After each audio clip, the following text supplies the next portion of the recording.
అనకాపల్లి జిల్లా చోడవరం నియోజకవర్గ పరిధిలోని గోవాడ షుగర్ ఫ్యాక్టరీకి ఎంతో చరిత్ర ఉంది. ప్రస్తుతం గడ్డు పరిస్థితులను చవిచూస్తుంది. గతంలో కూటమి ప్రభుత్వం అధికారంలోకి రాకముందు జనసేన చోడవరం ఇన్ఛార్జిగా ఉన్న PVSN రాజు తమ అధికారంలోకి వస్తే చెరుకు మద్దతు ధర ప్రకటించి బకాయిలను చెరుకు రైతులకు వెంటనే చెల్లిస్తామని హామీ ఇచ్చారు.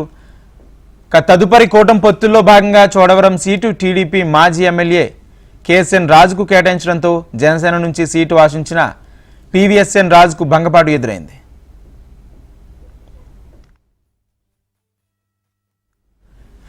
అయినప్పటికీ చోడవరం నియోజకవర్గంలో కూటమి అభ్యర్థికే KSN రాజు గెలుపు కోసం జనసేన కార్యకర్తలతో పాటు PVSN రాజు విశేషంగా కృషి చేశారు.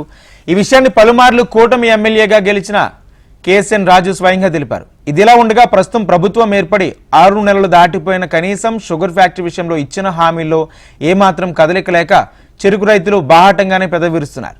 ఈ సందర్భంగా గతంలో హామీ ఇచ్చిన జనసేన ఇన్ఛార్జ్ PVSN రాజును పలువురు రైతులు నిత్యం ప్రశ్నిస్తున్నారు.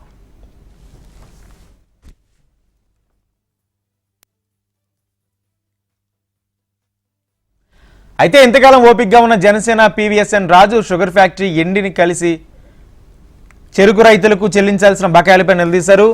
ప్రజలు తమను బాహాటంగానే ప్రశ్నిస్తున్నారని ఆవేదన వ్యక్తం చేశారు. 6 నెలలైనా ఎక్కడ వేసిన గొంగడి అక్కడే ఉన్న చందంగా ఉందన్నారు. ఈసారి కనీసం క్రషింగ్ అవుతుందా లేదా అని రైతులను ప్రశ్నిస్తున్నారని తన ఆవేదన వ్యక్తం చేశారు.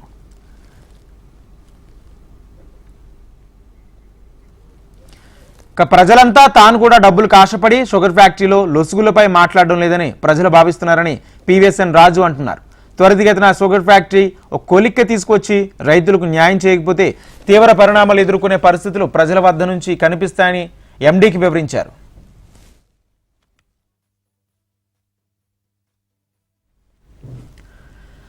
తాను పౌరశాఖ మంత్రి నాదెండ్ల మనోహర్తో మాట్లాడి ఆయన సహాయం కోరారన్నారు. ఫ్యాక్టరీ MD నాదెండ్ల మనోహర్ దగ్గరకు తీసుకువెళ్లలేదని, వారి ఉద్దేశం ఏంటో అర్థం కావడం లేదన్నారు. దీని వెనక ఏమైనా కుట్రలు ఉన్నాయా లేక చోడవరం షుగర్ ఫ్యాక్టరీని శాశ్వతంగా మూసేద్దామని చూస్తున్నారనా ప్రభుత్వం ఉందా అని ప్రజలు ప్రశ్నిస్తున్నారని జనసేన ఇన్ఛార్జ్ PVSN రాజు తన ఆవేదన వ్యక్తం చేశారు. దీనిపై త్వరితగతిన చర్యలు తీసుకుని చెరుకు రైతులకు బకాయిలు చెల్లించకపోతే ప్రజా ఆగ్రహానికి అందరూ గురి కావాల్సి వస్తుందన్నారు.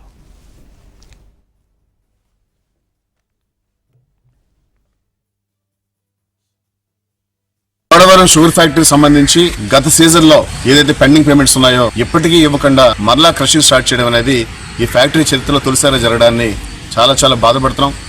ఈ రోజు ఇక్కడ మేనేజ్మెంట్ సరైన విధానాలతో వ్యవహరించకపోవడం వల్ల కానీ అలాగే సరైన పద్ధతుల్లో నడపకపోవడం వల్ల ఫ్యాక్టరీ నష్టాలు రావడంతో పాటు తొలిసారిగా ఇవాళ రైతులకు పేమెంట్స్ లేకుండానే గత సీజన్ పేమెంట్స్ లేకుండా ఇలా జరగడం అనేది చాలా దురదృష్టం. దీన్ని నేను తీవ్రంగా ఖండిస్తున్నాను. దీనికి సంబంధించి ప్రభుత్వ సహకారాన్ని కోరుతూ మేనేజ్మెంట్ నిర్దిష్టమైన ప్రణాళికలతో ప్రజాప్రతినిధులతో కలిసి వెళ్ళకపోతే రైతులు పూర్తిగా నష్టపోతారు.